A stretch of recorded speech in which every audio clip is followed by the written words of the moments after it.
What's up, Browns fans? Sorry about the volume here at the stadium. They're running through some pregame stuff, but I'm here per usual. Spencer German with you. Anthony Moeglin back on the, well, I guess not back on the home front because it's a home game, but just at his humble abode as we get you ready for Browns and Ravens, the random 425 kick that it is. But here we are. We're getting ready and looking forward to it. As always, I want to remind you, head on over to brownsroundtable.com. Oh, it's so much easier to say that. You see the scroll. You see it on the scroll at the bottom of the page here. Make sure you check out our work throughout the game there, and obviously subscribe to this YouTube channel if you haven't done so already. But Megs, a big one today for I think for a couple different reasons. Like, these are two teams in very different places, obviously. But for the Browns, this is a big game because, listen, if Kevin Stefanski can get his team up for a game against the Ravens and somehow get a win against this team that's coming in red hot, they've won 3 in a row, then I think that does continue to say a lot about his job status moving forward. I know people want him gone, but I think at this point, like, every game, how they finish the season is going to be the measuring stick for what Jimmy Haslam ultimately decides to do with these guys and this regime just in general. So I think this one matters from that standpoint for him. I think it matters for the Ravens because they're still trying to scratch and claw their way back into this division race. They're now only a game behind the Steelers. They're just a game under 500. So they're very, very close to doing so after the rough start that they had. And this is another game that they feel like they probably should win to help that cause and get kind of back into the mix here. Yeah, there's no doubt about it. Both teams have some motivation for this one. But I do feel that, for the Ravens, like, you're not going to catch them sleepwalking. Oftentimes, and we'll talk about it here in a little bit, but, sometimes you get these late November games where, this is a weird kickoff. There's no reason that this is a 4:30 kickoff, but it is. And, like, sometimes they kind of sleepwalk their way through this. That's not going to be the case. They're super motivated because they're trying to chase the Steelers down and to win this division, right? Because this is – the Browns are playing a playoff team that's in playoff mode right now. The Ravens cannot afford to slip up. So, I think that, I think that's going to pose a really tough challenge for the Browns that, frankly, man, we just like a win would go so far, man. Like a win would go so far to just calm everything down. But if they lose and if it gets ugly, like the noise is going to really crank up within that building. Yeah, I think that's a good point, too. Like, last year they came in, they probably did sleepwalk a little bit. It was a game that everyone thought the Ravens were going to win. Browns are going through some turmoil, quarterback change because Deshaun had gotten hurt. Jameis comes in. You had the play caller change as they handed things over to Ken Dorsey at the time. And obviously you get the surprising win. I think you're right, though. Like, the Ravens aren't coming in with that sort of mentality this time around. They at this point, they are playing like every game is a playoff game for them. And so that's different. Now, there is history that says the Browns have a chance in this one. I mean, I know you can lean on history for whatever it is. It probably doesn't mean much in the grand scheme of like game to game, what actually happens. But at the same time, Kevin Stefanski has never been swept by the Ravens during a season while he's been here since coming over in 2020. So I think that's notable that, like, it speaks to just how these division games can sometimes go, right? Like, they know each other well, both these teams, the other teams in the division. Sometimes you think one team has a massive advantage, and they just don't. So I think that sort of sets the stage for this one where the Ravens better be on their P's and Q's, or else this Browns team is obviously going to be prepared to steal one against you. And I think they're playing motivated because they're trying to save people's jobs and all those things, obviously. Yeah, there's no doubt. I think back to the 2023 game. I think that one is a good kind of barometer for today where the Browns came in. It was like the Browns vibes were as bad as they are right now. And they like rallied together in Baltimore and had that crazy win where, they kicked it was Dustin Hopkins. Oh my gosh, the days, man. Dustin Hopkins hit the game winner. They had that one run where I think it was Kareem and like the whole team like pushed behind him. Yeah. Like that was a weird one. Last year's was super weird. Like, so, you could snag a weird one today, but I think it's going to be as hard as it's ever been to beat these Ravens because we rarely get them in a playoff mindset. And we're going to get one of those today because they have to have it. Lamar's got to play good. Their defense is playing so much better than when we saw them the first time. And when we saw them the first time, they still held us to a mediocre game at best, and Joe Flacco was leading the charge. So it's an uphill climb for Cleveland today. I'm hopeful that they hang in the fight because that's the thing, man. In these division games, if you just hang in it, man, some weird stuff tends to happen, and hopefully the Browns can maybe get one this afternoon. Yeah, no doubt about that. Another person who's hanging in there is Dylan Gabriel, trying to hold on to the starting quarterback job. I thought it was interesting. Like, Kevin Stefanski was pretty adamant after that that Jets game last week that he was sticking with Dylan. But even Dylan, after that game, gave some validation to the idea that, like, he knows if he doesn't play well, if he keeps performing at this level, if the offense can't get it going, that another change at the quarterback position for him is going to be in the cards here. Like, he recognizes that. I don't know how you feel, Megs. Like this is the constant ongoing conversation that everybody's having at this point. When is Shedeur going to play? When are they going to pull the plug on Dylan? Kevin has been adamant he's kind of trying to stick with the young kid here and give him a runway to sort of figure things out and learn on the fly. To me, and this is internally, like, this is my belief on it. I think even if today goes poorly for Dylan Gabriel again, and the people are out on Twitter calling him out and saying he stinks, whatever, I think Kevin still sticks with him through next week at the very least. And I've kind of continued to point to the first week of December. That Titans game is maybe the point in time where they make the switch to Shedeur. And here's the other, he already changed quarterbacks once, right? He played that card early in the season and went to Dylan. If you were going to play the rookie that soon, you did have to give him some time here to sort of figure things out. And now your most recent change just last week was play caller. So you now have to give that some time to breathe and give that some time to see, like, okay, can Tommy Reese have some success with Dylan Gabriel under center before we then pull the plug on the quarterback again? So I think that's kind of my read on it, is like, you gave that some room to breathe. You gave that 4 weeks. Then you made the play caller change. You give that a few weeks, then you make the play caller, then you make the other quarterback change. I don't think we're going to see Shedeur in the month of November is my prediction here. But I don't know if you feel that today goes poorly once again for the offense, if they would actually pull the plug and start Shedeur Sanders next week. Yeah, if it goes poorly, I do think that they're closer than they are far away to making the change. But, like, man, this is the unfortunate part about, when it was April and they made the decision to draft both of them, everyone pointed at this moment, like, hey, what's it going to be like when it's time to see both? Because you have to see both, right? The Browns are going to have a top 5 pick next year. They're going to be looking at Fernando Mendoza and Ty Simpson, I forget a name slipping me right now, but no, you got it right. It was Ty Simpson. Ty Simpson from Alabama. They're going to be Dante Moore, maybe. Yeah, maybe Dante Moore if he comes out. But you're going to be looking at those guys like, if they don't know what they have in Shedeur Sanders, that's a mistake, right? And the frustrating part is that you've limited the number of games you can evaluate Dylan in. And, I know the sentiment out there, and I'm starting to lean towards, like, hey, Dylan's really struggling, but it's really unfair to give a kid 6 games and be like, you suck. Like, that's totally unfair in the NFL. Like, these guys, they come in and it's a whole different world. And yes, there's some obvious limitations. I'm not stupid, right?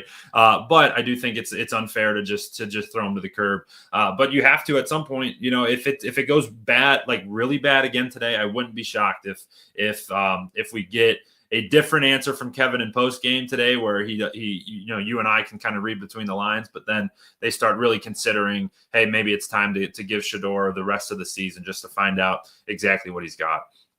Yeah, that will be a key thing to pay attention to, right? Is after the game, if Dylan does struggle, and they of course the question is going to be asked, like, are you sticking with Dylan?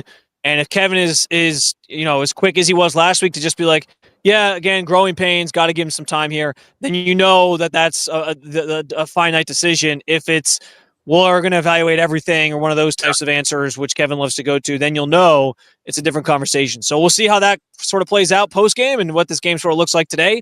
But I actually do think this is a pretty good opportunity for Dylan Gabriel to have some success. This Ravens secondary, not very good, even with some guys playing different roles and doing some different things. And even though they've gotten better on defense, there's still some room to sort of exploit them, I think, a little bit. So it's another big test for him, in my estimation. We'll see what it looks like. Injury-wise, just a couple guys. We know Alex Wright is already out.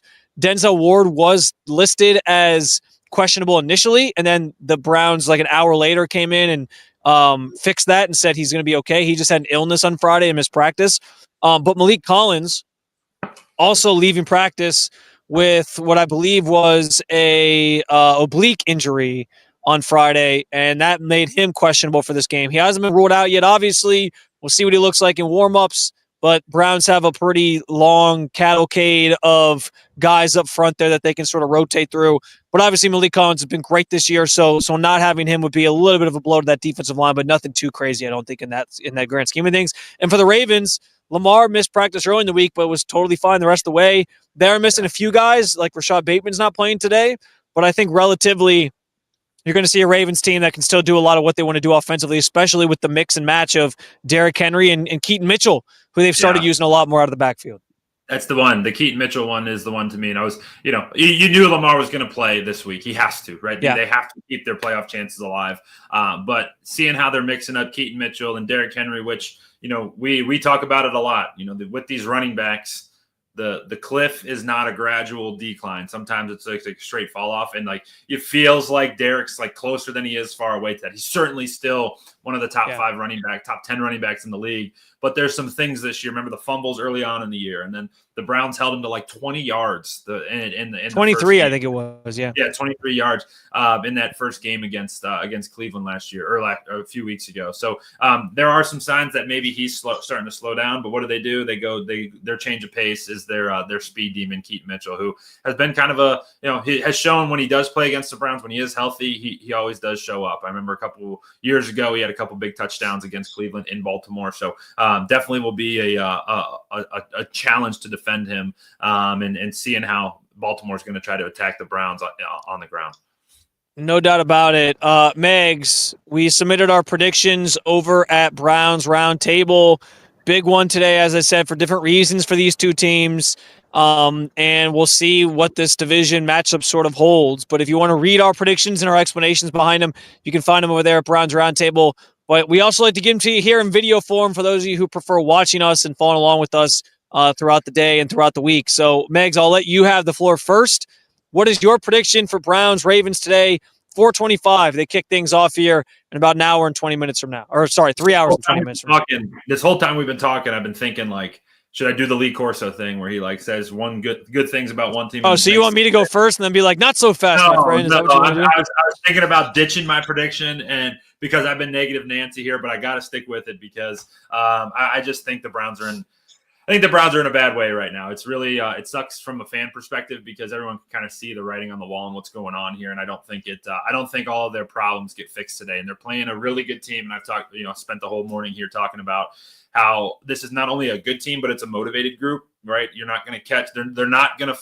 Baltimore is not going to sleepwalk into this game. This is a must-win game for Baltimore, and they're going to treat it as such. And I think it's going to be really challenging for the Browns to do anything. So I think the offense continues to struggle a little bit. I think Dillon continues to struggle a little bit, but I do think the Ravens can kind of are going to methodically. It's going to be close early, just as all these games are. But I think the Ravens kind of methodically chip away at the Browns and then pull away at the end. I got a final score of Baltimore 24, Cleveland 10. Browns fall to 2-9, right? 2-9?